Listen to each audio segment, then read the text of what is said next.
when it comes to looking at myself in the mirror, I could put myself down, but in reality, I know that that's literally not done anything positive for anyone ever. I have not heard one person say, well, I talk shit to myself every single day, and that's why I'm thriving now.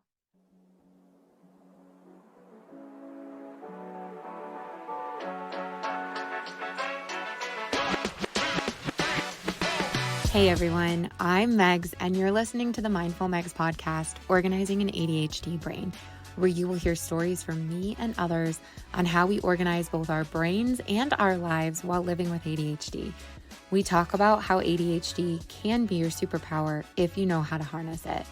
I found out I had ADHD 2 years ago, and it was very difficult for me to find acceptance. Now that I know so much, I want to share what I know and help others understand that this diagnosis is not your downfall. It's a eureka moment where you can now understand how your brain operates and how to figure out how to thrive. You can expect to feel inspired, like you're not alone, and learn about so many of the incredible organizational tools there are to help your head stay on straight. Thank you so much for tuning in. Hey everyone, welcome back to the Mindful Megs Podcast. I am your host, Megs, and today I'm coming at you with a super special solo episode. I have been thinking about recording this episode for a long time now because I keep hearing people talk about ADHD in a way that is highly stigmatized. People think ADHD is just people who are hyperactive, people who make impulsive decisions, and oftentimes people you just can't count on. Maybe they're too messy, maybe they're too cluttered. Well, as a professional organizer with ADHD, I'm here to tell you that some of those things out there, sure, maybe that is an overly biased example of what ADHD can be. But I put together 5 reasons why I think you should find out if you have ADHD or not and how it can be beneficial in your life. I've recently come across people telling me what they think of ADHD. And I also often see people kind of glazing over when I start to talk to them about ADHD and what it is, because I know how powerful a tool it is and how creative my brain works. I almost feel like everyone else should know that too, except that I've done a lot of research on it. So it makes sense that I know a lot about ADHD.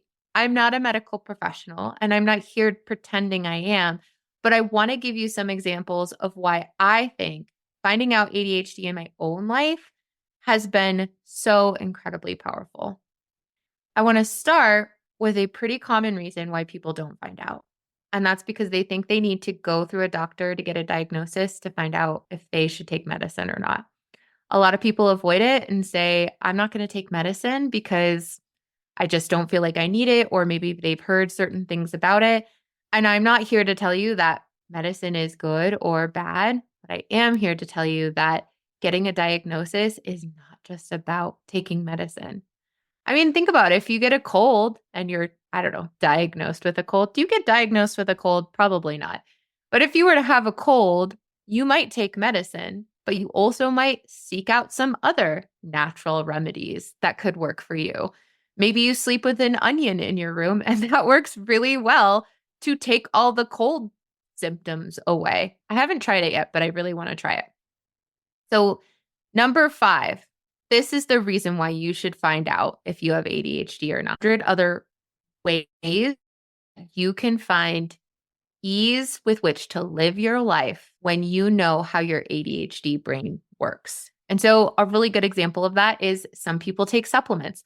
I don't take any supplements right now, but I do have a friend who lives in Costa Rica who does, and she swears by them. Another thing her and I talked about in a podcast episode that I interviewed her on is how she tracks her cycle. And I've started to do that the same. Now, this is more about women with ADHD. Men don't have a cycle. They have a 24-hour hormone cycle versus women who have a 28-day hormone cycle. When you track your cycle, you'll notice that your brain functions a different way a week before you get your period versus a week after you get your period. And that's because your body naturally produces different hormones during those different events in your life. It's kind of insane. So that's another way that you can start to conquer ADHD. Another thing that I've heard that really helps and has helped me as well is getting up and going to the gym straight away in the morning. People with ADHD lack the dopamine production that people with neurotypical brains can produce naturally, which means that getting up and actually naturally producing the dopamine that can give you a hit to start your day off running will give you some of the focus and productivity that you need to thrive throughout the day. So it's not just about getting up and working out. You're actually getting up and helping your brain thrive in a way that you didn't expect that you could. When it comes to understanding if you have ADHD or not, it's not about a quick fix. And I'm not saying that medicine is a quick fix because for so many, it can give you the results that you need. From my personal experience, when I started taking stimulants for the first time, there was such a negative stigma around taking stimulants for ADHD that I was really negative about it. I didn't want to be seen as someone who needed to take stimulants to thrive. And I've even seen doctors have that negative persona around it, which means that now I feel like I'm doing something wrong, even though it's something that is helping me. And so I started to look at it in a really negative way. There was a time when I stopped taking it altogether, but I didn't have any of the tools that I talk about on a regular basis, either on my podcast or on my TikTok. And I hit a wall pretty fast when I didn't have that to rely on. But again, that doesn't mean that you need medicine to survive. It just means that that's my story. So when I started to read about more of the positive effects of this medicine and how it's not a bad thing, if you find the medicine that works for you and helps you thrive and work on yourself, then that's okay. And whatever the other people say, they're going to have their opinions until they choose to believe something else, until they choose to find another reason, I don't know, to put someone else down, right? I'm sure that there's positives and negatives to everything, but having a diagnosis when it comes to treatment allows you to find the treatment that works for you. And what's really cool is that the treatment that works for you is not going to be the same that works for me, because even though we both might have ADHD, my ADHD is going to show up differently than yours does. That's cool because you get to play around with it and figure out what works for you so that you can find the best way to thrive in your life. Coming at you hot with number 4, your emotions. I had no idea that a lot of women with ADHD get misdiagnosed with bipolar disorder because of their mood swings. And because of their emotions and their mood swings, they tend to be more angry. They can have more anxiety and even depression. And a lot of that comes from, I did some additional research on this, and I'm going to drop some links in the show notes below from the articles that I looked up to get some of this additional information. But because people with ADHD have trouble with executive function, and executive function, I'm going to read this, is the ability to organize cognitive processes, including planning ahead, prioritizing, starting and stopping activities, shifting from one activity to another, and monitoring one's own behavior. So something that's not an official symptom, but something I've seen come up more and more and more is rage cleaning or angry cleaning. I'm so curious if you can relate to angry cleaning or rage cleaning. I first heard about it when my sister told me that she did it. And I'm like, cool. And I was angry cleaning as well. And I'm like, oh yeah, that's a thing. But I was so embarrassed of it because it came with so many emotions. I thought that was just a me thing. And after discovering that ADHD comes with all of this emotion all at once, I realized that this could be something that comes along with ADHD. I say could because there's not been a ton of formal studies done on rage cleaning and the connection with ADHD, but there's a ton of stories on Reddit. I can speak from my own experience. And a lot of it comes down to when we are not taking care of our homes on a regular basis because we're procrastinating, or maybe the cleaning is not getting done as regularly as we want to, we can often just ignore it until we get triggered by something that brings everything to the forefront right away. And in that moment, we're filled with such emotion and rage that it has not been done yet, that now we're going to put all of our focus and energy into getting it done. And the good thing about it is that we're channeling our energy into something productive where we're coming up with a way to take control over the situation again. And at the same time, the reason why you should find out if you have ADHD or not is because you can come up with different ways to manage this. So, one of the things that I do with my clients when it comes to organizing is focusing on small tasks, splitting it up in ways that make sense. I like to set a timer. That helps me because I can often be time blind. I do things without realizing how much time I have left or how much time it's going to take me to get to a certain place. But when I put parameters around me doing something, it helps me. So I'll set a timer for 15 minutes before I go to bed at night and do the dishes. And that helps me understand that I can actually get a lot done in 15 minutes and is not as much time as I'm building up in my head to get done. And I also allow myself to say, okay, after 15 minutes, I'm allowed to be done with this. I don't have to continue to deep clean if that's where my brain is taking me. That's one way to do it. Another way to do it is focus on the logic. A couple months ago, I got triggered into angry cleaning, and I was down on the floor scrubbing a baseboard. I'm telling you, that's like this moment comes back to me so clearly in my mind. I was down on the floor scrubbing a baseboard, and I knew I was angry, but I also knew that I wanted to control it, and I wanted to figure out why was I so angry in this moment. And I decided to logically come up with the reasoning behind it. What triggered me in this moment? It could have been that there was, all the clutter on the island and I just didn't like it. And I was frustrated that no one else had done it. And now I'm having to take responsibility and do it. The truth is that me and my family, I haven't created structure and no one else has either, but we haven't created structure and rigidity around what cleaning our house looks like on a regular basis. And that actually helped calm me down a little bit, right? I have a 4 and 6-year-old. So, first of all, they're not going to take responsibility for it, at least not right now, until I start to build their confidence to know that they can take action and do things like that. My husband has ADHD as well. So he might ignore some of those things that are sitting out as well until he potentially gets to the point where he's so frustrated and starts to clean it up. But knowing that we don't have the structure or system in place that helps us keep things neat and clean on a regular basis helps bring peace to me, knowing that, okay, there is a solution to this, and the solution is not getting angry at everyone. And I can still focus my energy to become control of the situation. What I also know is that stepping away from this situation can help a ton. I actually really love to close myself in my closet. Like, a closet doesn't have a door on it anymore, which might have been a bad idea.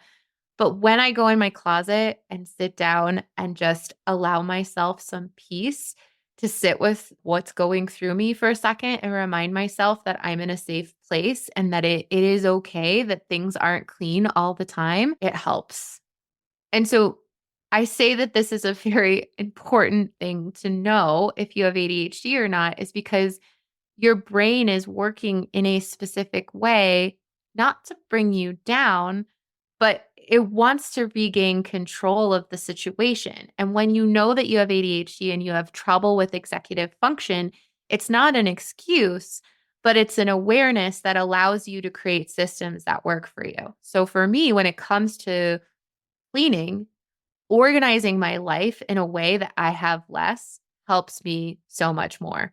Because even when my house is messy now and I can look around and it's messy, I still know that there's a place for everything, which makes me feel at peace. I know if I were to dedicate 15 minutes to go and clear a space, I know that it's going to look pretty clean after that, even if I'm only dedicating 15 minutes to it. Versus if I had a lot of clutter and if I had no systems in place whatsoever, I could look at something and get very overwhelmed and know that maybe 15 minutes isn't going to create a dent initially, but over time it could. So that was number 4 for you. Number 3 is understanding the magic of what hyperfocus is. When it comes to ADHD, a lot of the stigma around it is, oh, you can't stay focused and you're very impulsive. How sad for you. Except that those are actually some of our superpowers, believe it or not. And I'm going to tell you why. So, while we can't stay focused sometimes on the tasks that don't interest us, we also can tap into something called hyperfocus. And a hyperfocus, it's where you focus on something so hard and get tunnel vision on something for so long that there's nothing that could distract you from it. In fact, I can hyper focus so much sometimes that I forget to drink water, I forget to eat, I forget to go to the bathroom because I am so engrossed in the task at hand that I am ready to get it done. Like I see a finish line. My brain is so excited to gather the information to get what I need from what I am doing. And oftentimes it's a creative task. For me, it's working with my hands.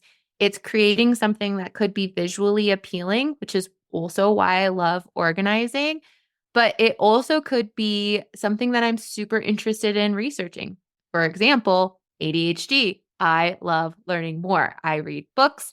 I write about it. I talk about it on my podcast. And I love people who want to learn more about it because I just want to talk about it all the darn time. Because when I talk about it, I'm always learning more from the people I'm sharing with.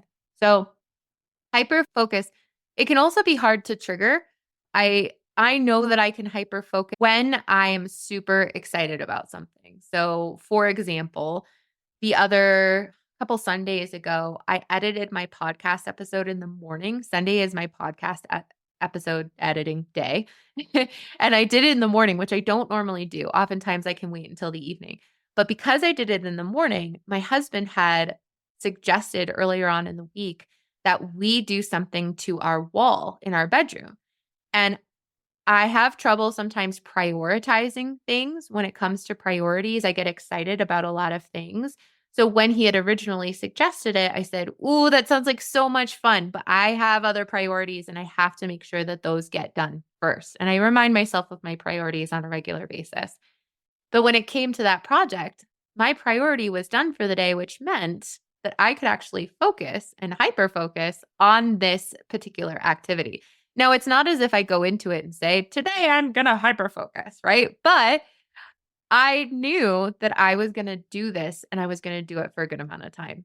I also thought that the project might take me 3 hours, and it definitely took like 8 hours. And it was fun, but my back started hurting and I was getting exhausted, and I can burn out pretty easily if I'm hyper focusing, which can be one of the downsides. And so when you know you have ADHD and you know that you can hyper focus like this, that's where you can start to create systems and checks and balances of how to keep yourself drinking water. For example, setting alarms. If you ever have me do an organizing session with you, I will often set alarms on my phone to remind me to drink water. And I will also remind you to drink water just in case if you have ADHD. And even if you don't, it's good to stay hydrated. In addition to that, when it comes to impulsivity, I've been told that I can be impulsive, and that's okay. I also make really good decisions based on failures that I've had in the past. And one of the things I did recently was leave my corporate job. I left after working for a company for almost 9 years. I thought I was going to retire from this company. And after working with a career coach and thinking about it for a long time, I decided to leave without a very formal plan in progress. I didn't know exactly what I wanted to do. I just knew I wanted to do something more. And I left. And for me, that was a positive because I could have waited a long time. I could still be working there to this day. and I could be finding all of the reasons to stay. This is my story. I'm not saying to go quit your job tomorrow, but I am saying that it's okay if you do something impulsively without fully having a plan, because oftentimes we're following a passion or a dream that we wouldn't necessarily do if we were waiting to have this full formalized plan in process. And a lot of the times, people with impulsivity have a passion with which they speak about things that is infectious and it's contagious. And it makes you excited to be around these people. And hopefully, I'm giving you that because I love to talk about the things that I'm passionate about, which is why I created this podcast. And so, while impulsivity and not being focused or even hyper focusing on certain things can have its downside, when you know that you have those capabilities, you can learn to put systems in place to harness those capabilities instead of allowing it to be a bad thing. I love to go shopping and I love that dopamine hit when I spend that money. And if I'm on a budget or I have other things that take priority when it comes to where I'd like to spend my money, then it could be my downfall if I don't have parameters in place to help me understand where I can be impulsive and where I know I have to have those boundaries up. It's helpful to know if I'm going to the store that I need a list and I can't just go shopping willy nilly unless I have a budget in mind and I say, okay, I'm going to go to the store. This is the amount I have to spend, and that's what I'm allowed to spend. It's good to have parameters because there's other things that can take us down when it comes to this. So find out, if nothing else, then for those things that can be your downfall because you can use them as a superpower. Number 2, the world is designed for neurotypical people. When it comes to finding out if you have ADHD or not, a benefit to understanding if you do have ADHD or not is that since the world is designed for neurotypical people, people with normally functioning brains, a neurodivergent brain or an ADHD brain can often feel like they're not enough in the event that they're trying to work in a world that is designed for neurotypical people. A good example here is the 9 to 5 job. If you work Monday through Friday, 9 to 5, in a world where you're expected to do certain things every single day, structured, minimal breaks and lunches, neurodivergent people, people with ADHD, typically don't thrive under these circumstances. We thrive under change and things that are different on a regular basis. It doesn't mean that we don't seek routine and we don't seek, things that can help us stay on task. But when we're expected to do the same thing day in and day out, especially going to meetings and getting information dumped on us day after day, if we're not super passionate about everything that's happening, it is going to be very, very draining.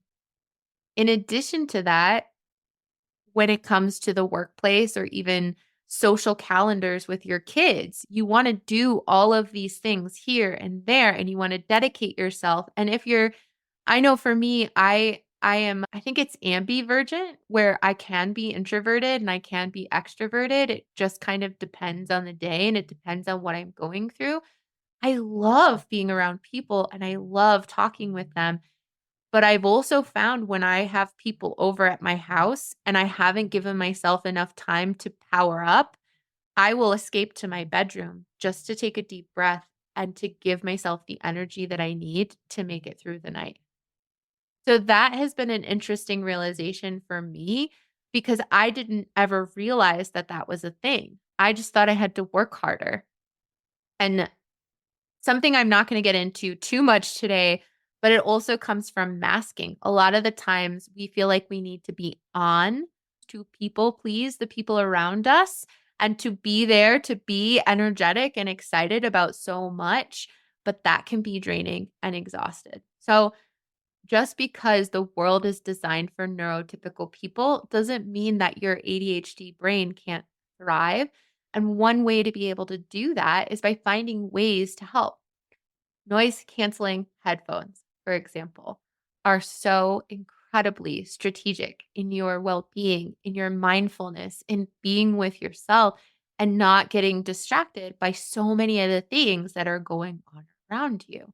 And I highly recommend them. And especially when it comes to things socially, maybe having people over to your house isn't necessarily your best thing, but maybe when you meet with someone one-on-one and you go for a nature walk with them, that's what builds you up instead of drains you. So thinking about what really can help you instead of things that you feel like you should do because it feels normal to do it because everyone else does it.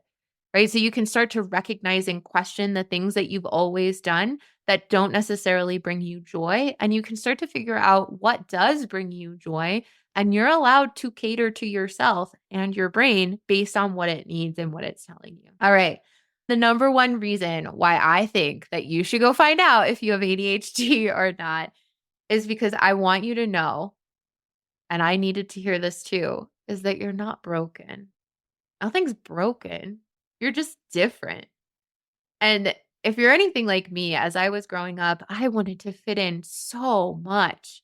I just wanted people to like me. I wanted to say the right things. I wanted to understand how I could fit in so I could be popular. I thought that that was what I needed to do in life to thrive, was that people needed to like me and then therefore I would be golden. Except that now that I have grown and the more I grow, I realize that being different is incredible. And because I understand a little bit more about how my brain works differently, I'm able to work with it instead of against it. So I do know that I need to take breaks. I do know that I need to be mindful in the morning and meditate and like use any sort of technique that's going to help me focus on believing in myself during the day instead of bringing myself down. So something that I know that works for me is if I make a plan with someone and I don't write it in my calendar with a reminder that's going to remind me what's happening that day, it does not get done. And it's not because I don't remember it. It actually will pop up in my memory multiple times. But if I don't write it down and have a reminder, it will leave my brain. Because when it comes time for me to actually execute on that task or meet you for lunch or dinner or even just a phone call, it will not happen if it's not written down. And that's because my brain is not going to trigger me at the specific time that I'm asking it to trigger me. And that's okay. So I know that if I want to get something done, it has to be written in my calendar.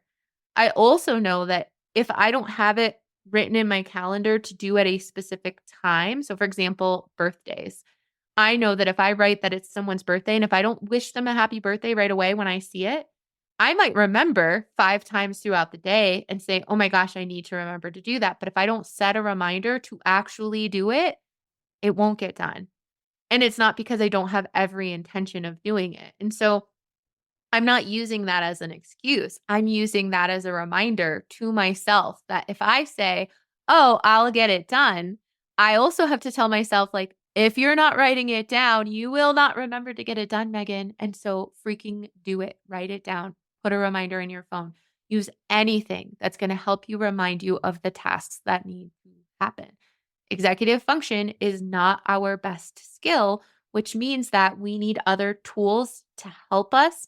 And the more we automate things, the better we can do in life. Sometimes I think about my brain as a runaway train. When I grew up, I was really, really good at talking down to myself.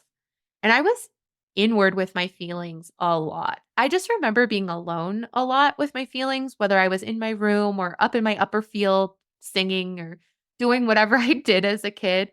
I just remember thinking a lot. And my brain would take me on a train ride of stories that I would tell myself that weren't necessarily based in fact, but I didn't realize how much control I had over that. In fact, it wasn't until my 30s that I started to realize how much control I have over my thoughts and my feelings and how I'm interacting. It was probably a couple of years ago where I really just started understanding that I am in control of everything that I do or say. I can't control anything that others do or say, but I'm in complete control of what I do or say. And so something that I remind even my girls to this day is that, okay, you're not making anyone else angry. You're not making anyone else sad. You do have an effect over them, but just remember you're the only person that you have control over your own emotions. Taking responsibility for that was a really powerful thing. So when I think about my thoughts and I think about how I have my whole life taken myself down this road of negativity sometimes when it comes to my body image and looking in the mirror and thinking about who I am as a person, I also now know that I'm in control of stopping that. So instead of my brain going down this runaway train track where this train is taking me down to, I don't know, like a very gloomy, gloomy place where I don't want to be, I would rather be traveling in the Swiss Alps where I see these beautiful snowy mountains of my life and incredible opportunities for me to achieve. That's the path I want to go down. And that's the path that I choose to believe for myself every single day. So when it comes to looking at myself in the mirror, I could put myself down, but in reality, I know that that's literally not done anything positive for anyone ever. I have not heard one person say, "Well, I talk shit to myself every single day, and that's why I'm thriving now." Okay, thanks, right? So if I want to thrive in life, I'm going to talk to myself in a positive way.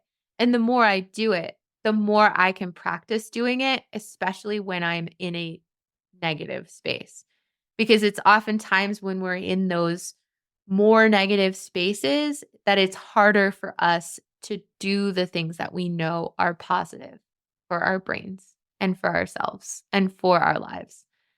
So that was number one. What I want to know is what is one thing you learned about your ADHD brain today, or possibly someone else's brain, if you're listening for someone else, that makes you see it a little bit differently or makes you see yourself differently?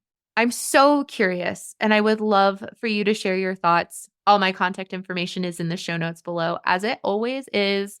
Shoot me a message if you have any additional questions or if you want to know more about organizing both digitally or physically. I would love to share more about how I have organized my life and the life of my clients to help bring them peace in their life. So contact me. I want to hear from you. I just want to know.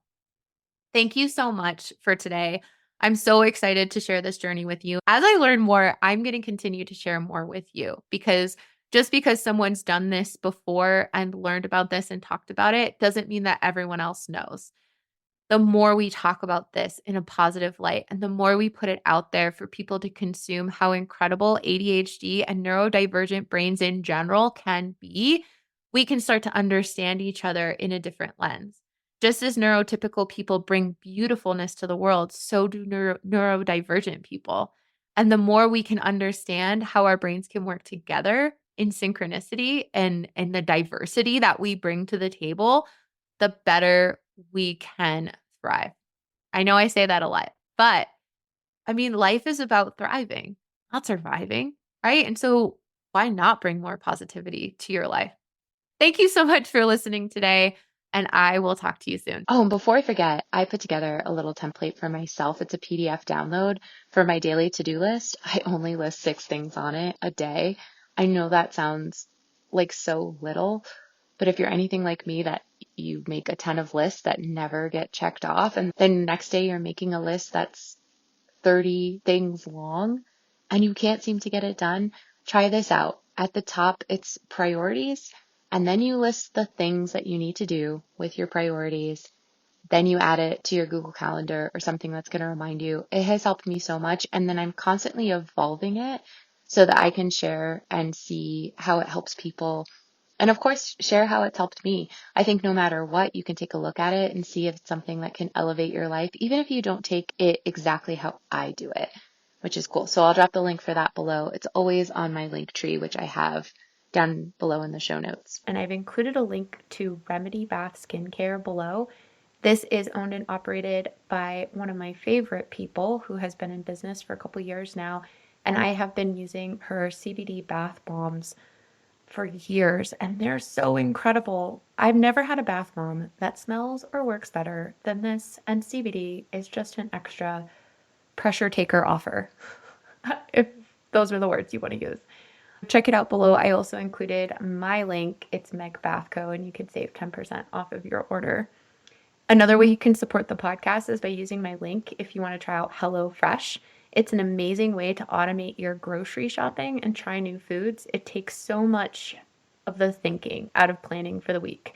My ADHD brain has been so appreciative of HelloFresh. We've actually been using for I think all of 2024 now. We've tried so many new foods, some that we didn't like as much as we have liked, but oh, so many amazing flavors. And I'm so thrilled to not have to think ahead to try to figure out what's for dinner, especially when my husband and I are managing jobs and then, of course, our kiddos at the same time. I want to reiterate, I am not a doctor, and most of the people I talk to are not doctors or medical professionals. What's really important here is that you shouldn't be using the show to diagnose. I wanted to make this show available to people who wanted to be able to relate to other people like them. I know I needed this tenfold when I first found out that I had ADHD, and I didn't know there were so many other people out there who had either gone through similar circumstances or were going through them at the same time as I was. So if this helps anyone feel like their brain works like other people's and we can relate to something, if you're trying to figure out if you have ADHD or not, please talk to your therapist or a medical professional so that you can truly understand what kind of options you have out there for support and, of course, for medicine. And then come here as you're along the ride for the journey and listen to people who are going through similar circumstances and understand that it's not a one-size-fits-all sort of diagnosis. There's so many options and opportunities out there for you. Thank you so much for tuning in, and I can't wait to hear from you.